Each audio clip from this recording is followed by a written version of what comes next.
Nous avons également des différentes pratiques de nos jours qui ont tendance également à fragiliser la flore vaginale. Peut-être on vous a appris de mettre le miel dans votre vagin. Ça, c'est une connaissance erronée. Et la femme sera candidate à des infections à répétition. Et ces infections à répétition peuvent entraîner une infertilité dans le jour d'après.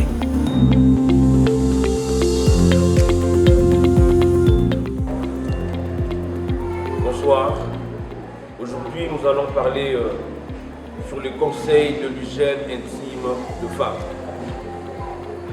Nous devons savoir que l'hygiène intime de femme ne consiste pas seulement à prendre au bain, mais ça consiste également à privilégier un côté qui est un côté noble pour nos sœurs de femmes. Et sans plus tarder, nous allons au cours de ces modules constater l'importance qui consiste à ce que les gens connaissent, qu'ils aient de la connaissance sur l'hygiène intime.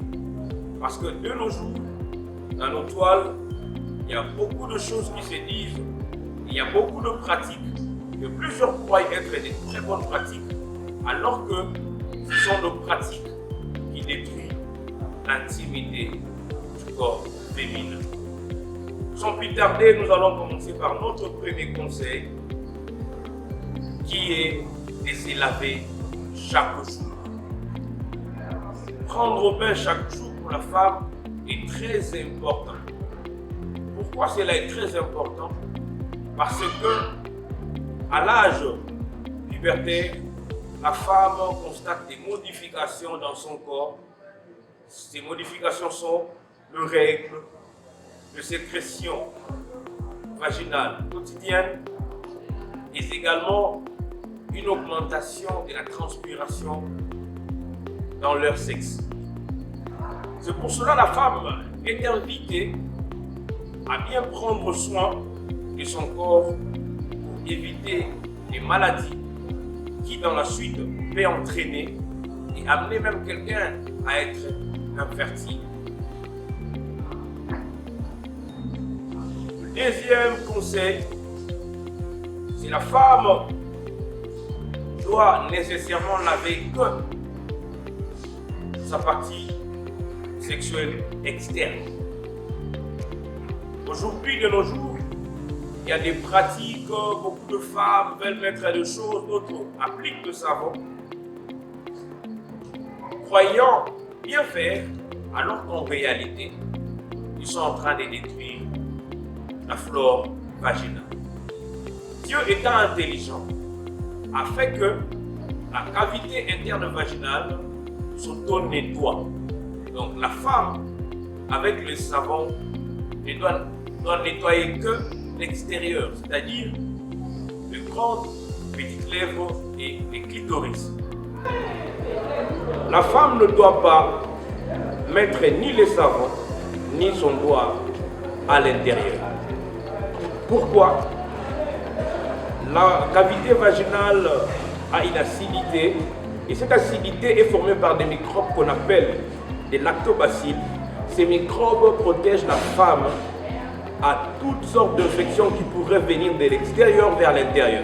La femme doit laver que son côté externe. Pourquoi? Parce que le bon Dieu a créé que la cavité vaginale s'auto-nettoie.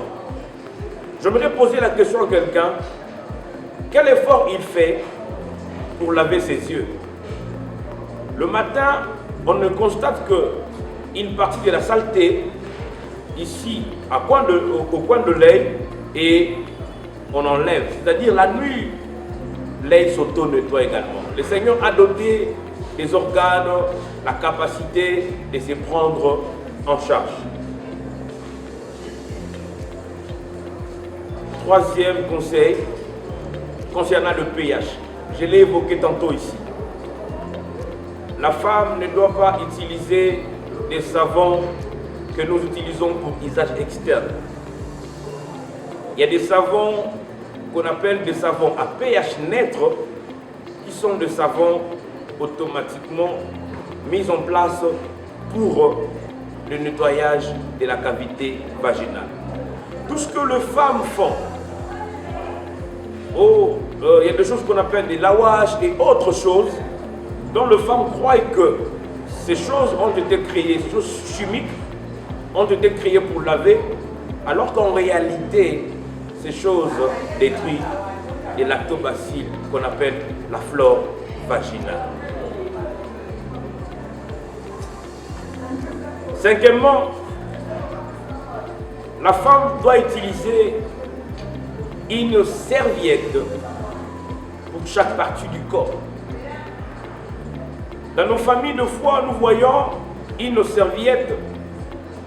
Les filles peuvent utiliser, toutes les filles de la famille peuvent utiliser une seule serviette. Cela est très déconseillé. Pourquoi? Parce que l'autre la peut nettoyer ou bien ôter de l'eau du côté visage et l'autre va utiliser le même endroit pour un autre côté et cela ne sera pas très bon. C'est pour cela qu'il est conseillé à la femme d'avoir une serviette, qu'elle va utiliser dans le corps et une autre serviette qu'elle va utiliser dans le parti intime. Sixièmement, la femme ne doit pas mettre de l'eau à l'intérieur, c'est-à-dire dans la cavité vaginale. Comme plusieurs disent que je mette seulement une petite quantité de l'eau pour laver. Non. Quand vous mettez de l'eau, vous ne savez pas que ces eaux est également porteurs de bactéries. Quand tu prends cette eau-là et que tu mets à l'intérieur de ta cavité vaginale, tu amènes les bactéries dans ta cavité vaginale et ces bactéries vont agresser ta flore vaginale. Et lorsque ta flore vaginale sera détruite, tu seras sujette aux infections à répétition. Alors, ici, je tire l'attention aux femmes qui utilisent les serviettes hygiéniques de leur mari. Ils disent que nous nous aimons. C'est ça, c'est vrai. Mais vous avez des corps différents. Lui, il a un corps masculin et vous avez un corps féminin. Et si vous utilisez la même serviette, et votre mari risque de vous infecter et risque d'amener la maladie dans votre corps et qui ne sera pas une très bonne chose du côté économique. Il est aussi conseillé, quand les femmes font leurs toilettes intimes, d'essuyer, commençant de haut en bas. Pourquoi? Parce que dans la matière fécale, il y a des microbes qu'on appelle des trichomonas. Il y a une espèce qu'on appelle trichomonas vaginalis. Cette infection, cette bactérie ne détruit pas. Mais si l'homme ou la femme enlève mal, c'est-à-dire il fait le sens contraire en essuyant son derrière, il va amener les microbes qui étaient dans le voie digestive, quand je parle de l'anus, vers ces voies génitales, et ce qui va faire en sorte que ces trichomonas vaginalis deviennent un agresseur, va agresser le corps de la femme et ça va apporter d'autres maladies. C'est ce qui fait que beaucoup de gens, à cause de cette pratique, plusieurs dans les années à venir constatent un problème d'infertilité. C'est-à-dire, si cette espèce qu'on appelle Trichomonas vaginalis détruit votre flore vaginale, c'est comme des microbes qui font office de soldats, qui protègent votre cavité vaginale. Si ces microbes sont détruits, il y aura un passage à libre, c'est-à-dire les bactéries vont commencer à faire de va-et-vient dans votre corps. Et ce qui va entraîner dans la langue un encombrement des trompes vaginales, des trompes qu'on appelle trompes de Fallope. Et ce qui fera en sorte que lorsque l'homme va émettre ses sémences, il y aura un blocage entre l'ovule et les spermatozoïdes. et qui va entraîner à des complications des conceptions. D'autres vont croire que c'est un problème spirituel, alors que le problème, il est infectieux. Il est important pour la femme de bien prendre soin de son corps pour son bien-être.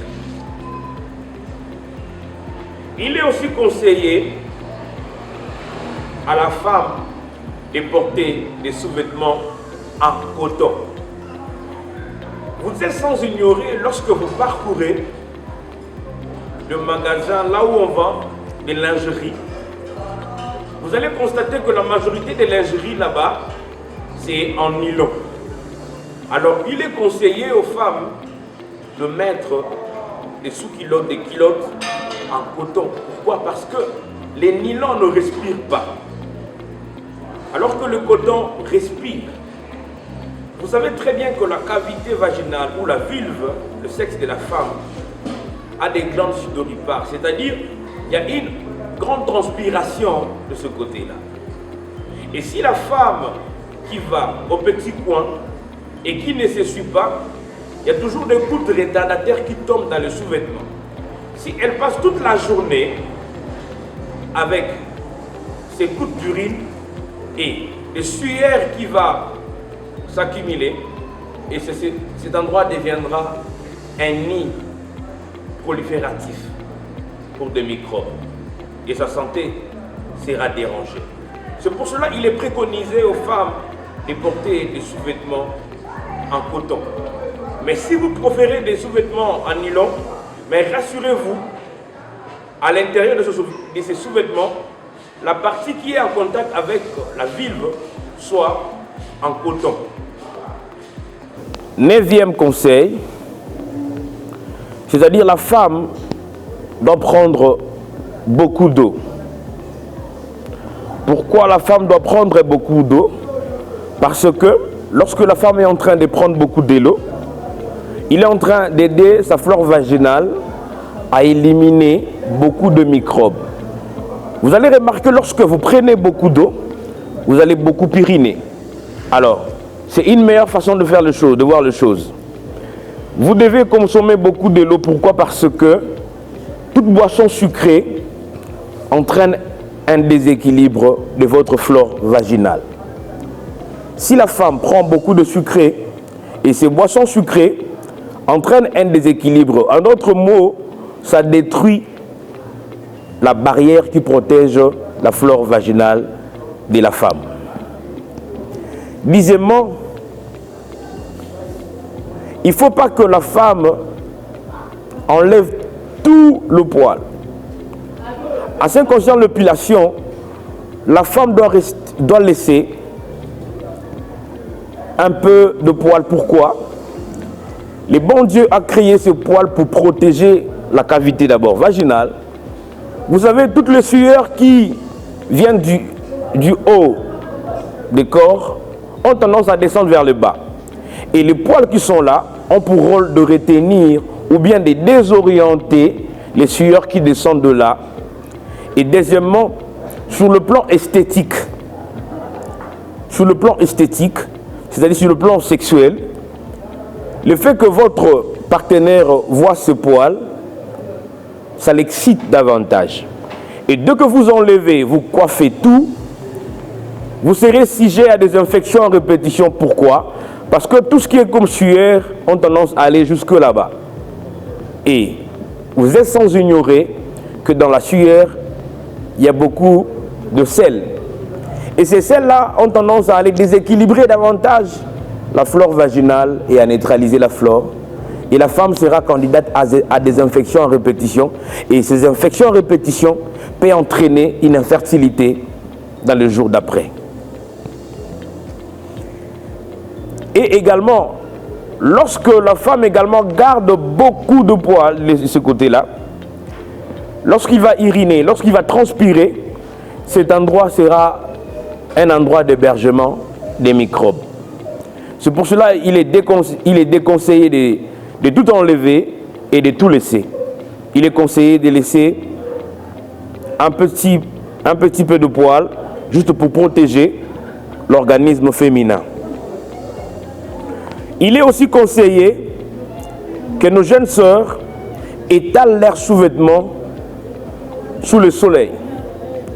Aujourd'hui, le sous-vêtement devient un tabou. On a tendance à étaler nos sous-vêtements dans nos chambres à coucher.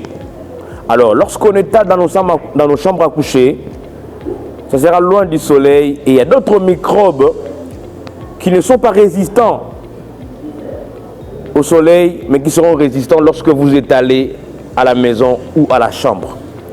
Il est aussi conseillé aux femmes, avant d'utiliser chaque sous-vêtement ou culotte, de les repasser avec le fer à repasser. Il ne faut pas les repasser vite, il faut prendre son temps à faire un même mouvement, surtout à la partie qui est à contact avec la cavité vaginale. J'aimerais nous parler rapidement de quelques facteurs qui entraînent les déséquilibres de la flore vaginale. Je vous ai dit que la flore vaginale, ce sont des microbes qui protègent la cavité vaginale de tout microbe extérieur. Et ces microbes sécrètent une substance qui est à pH acide pour faire en sorte que les microbes qui essaieront de franchir cette barrière soient tués. Nous avons 3 facteurs qui déséquilibrent ces flores vaginales. Nous avons le premier facteur, sont dits des facteurs hormonaux, des facteurs médicamenteux et des facteurs quotidiens. Les facteurs hormonaux, c'est lorsque la femme est en train de voir se menstruer, il y a une perturbation. Et lorsque également la femme a une grossesse, il y a également une perturbation de la flore vaginale. Pourquoi? Parce que la femme, lorsqu'elle est enceinte, elle est considérée comme déshumanisée. Alors, elle devient sujet même à des petites infections. Dans le facteur médicamenteux, je ne sais pas si vous l'avez appris, il y a une pratique qui est dite une pratique erronée. Beaucoup de nos sœurs, après chaque période menstruelle, elles veulent prendre des antibiotiques. Alors qu'il est déconseillé. Pourquoi? Les antibiotiques qu'il va prendre auront tendance également à tuer ces microbes qui les protègent. Antibiotique, étymologiquement, veut dire, anti veut dire tout ce qui est contre, biotique veut dire tout ce qui a trait à la vie. C'est-à-dire, antibiotique, cela veut dire à un slogan simple, c'est qui apporte la mort. Alors, quelque chose qui apporte la mort, ça va porter la mort dans votre corps et qui entraînera d'autres complications à la longue. Le bon Dieu est intelligent, il a fait que le corps de la femme s'auto-nettoie. Pendant vos menstruels, vous n'avez pas besoin, après ou pendant ou avant, de prendre des antibiotiques. Le troisième facteur, c'est le facteur quotidien. Premièrement, les relations sexuelles. Lorsque l'homme éjacule, les spermatozoïdes également modifient la flore vaginale. Ça entraîne également un déséquilibre. Il y a les ports de préservatifs, il y a le stress, il y a aussi la fatigue. Il y a des sous-vêtements synthétiques qu'on appelle sous-vêtements moulants. Il y a des savons ou de gel à pH augmenté. Il y a des douches vaginales. Également, une hygiène intime insuffisante également entraîne un déséquilibre. Il y a aussi les stérilés. Nous avons également des différentes pratiques de nos jours qui ont tendance également à fragiliser la flore vaginale. Peut-être on vous a appris de mettre le miel dans votre vagin. Peut-être on vous a dit de mettre le cube magie.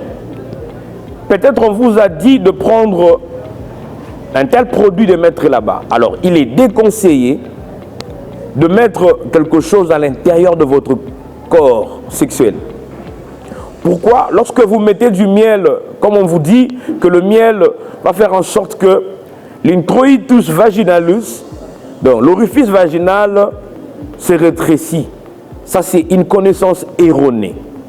Lorsque vous mettrez du miel, vous entraînez rien d'autre que le déséquilibre de votre flore vaginale. Vous allez détruire votre anticorps, vos soldats qui protègent votre corps sexuel, et votre corps sera un passoire.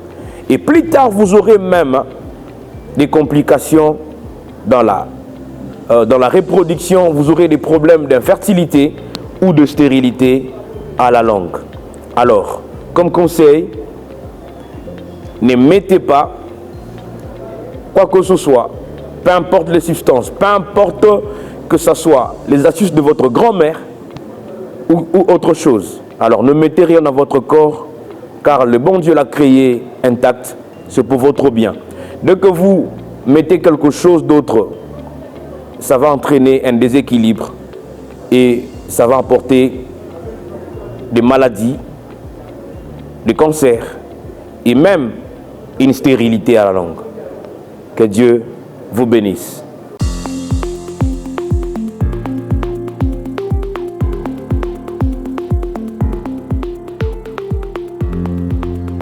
Nous avons également des différentes pratiques de nos jours qui ont tendance également à fragiliser la flore vaginale. Peut-être on vous a appris de mettre le miel dans votre vagin. Ça, c'est une connaissance erronée.